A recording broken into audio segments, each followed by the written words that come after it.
ನಮಸ್ಕಾರ ಸ್ನೇಹಿತರೆ, ನಮ್ಮದು ಶ್ರೀ ಸಪ್ತಗಿರಿ ಮನೆಮದ್ದು ಚಾನಲ್ ಇದೆ. ಅದರ ಮುಖಾಂತರ ಅನೇಕ ರೀತಿಯ ಎಪಿಸೋಡನ್ನು ಕೊಡ್ತಾಯಿದ್ದೀವಿ. ಪ್ರಕೃತಿ ಪ್ರತಿಯೊಂದು ಕೊಡುತ್ತೆ ನಮಗೆ. ಅದನ್ನು ನಾವು ಯುಟಿಲೈಸ್ ಮಾಡ್ಕೋಬೇಕು. ಎಲ್ಲ ರೀತಿಯ ಹಣ್ಣು ಹಂಪಲು ಕೊಡುತ್ತೆ. ಸೀಸ್ನಲ್, ಆಯಾ ಋತುವಲ್ಲಿ ಬರುವಂತಹ ಹಣ್ಣುಗಳು ಸೇವನೆ ಮಾಡಲೇಬೇಕು. ಹಾಗೆ ಯಾವ ಕಾಯಿಲೆನೂ ಬರಲ್ಲ. ಆ ಋತುವಲ್ಲಿ ಬರುವುದು ಯಾವುದು ಬಿಡಬಾರ್ದು. ಹಲಸಾಗಲಿ, ಪಪ್ಪಾಯ ಆಗಲಿ, ಕಲ್ಲಂಗಡಿ ಆಗಲಿ, ಯಾವುದೇ ಆಗಲಿ ಫ್ರೂಟ್ಸು ಆಯಾ ಋತುವಲ್ಲಿ ಋತು ಬಿಟ್ಟು ಬರೋದನ್ನು ಸೇವನೆ ಮಾಡಬಾರ್ದು. ಆ ವಿಷಕಾರಿ ಅಂಶ ಅದು. ಕಾರಣ ಪ್ರಕೃತಿ ಆಯಾ ಋತುವಲ್ಲಿ ಬರುವಂಥ ಹಣ್ಣುಗಳಿಗೆ ಅಲ್ಲಿರ್ತಕ್ಕಂತಹ ಅನೇಕ ರೀತಿಯ ರಸಾಯನಗಳದಕ್ಕೆ ತುಂಬಿಕೊಳ್ತದೆ. ಯಾವಾಗ ಇದನ್ನು ಸೇವನೆ ಮಾಡ್ತಾರೋ ಆ ಕಾಯಿಲೆಗಳನ್ನು ನಮ್ಮ ರಕ್ತದಲ್ಲಿ ಇಲ್ಲದೇನೆ ರೋಗ ನಿರೋಧಶಕ್ತಿ ಜಾಸ್ತಿ ಆಗುತ್ತೆ. ಇದು ನಿಯಮ.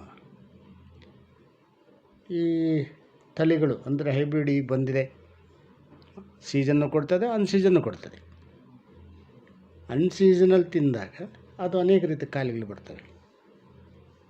ಆದ್ದರಿಂದ ಪ್ರಕೃತಿ ಮೊರೆ ಹೋಗಬೇಕು. ಪ್ರಕೃತಿ ಏನು ಕೊಡ್ತದೋ ಅದನ್ನು ನಾವು ಸ್ವೀಕರಿಸಬೇಕು. ಸ್ನೇಹಿತರೆ, ಶ್ರೀರಾಮನವಮಿ ಈ ಒಂದು ಋತುವಲ್ಲಿ ಈ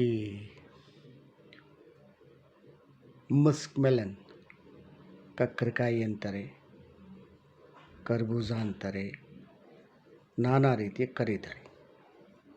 ಇದನ್ನು ಬೆಲ್ಲದ ಪೌಡ್ರ್ ಹಾಕಿ ಇದನ್ನು ಚೆನ್ನಾಗಿ ತಿವಿದು ಪಾನಕ ಮಾಡಿ ಸೇವನೆ ಮಾಡ್ತಾರೆ.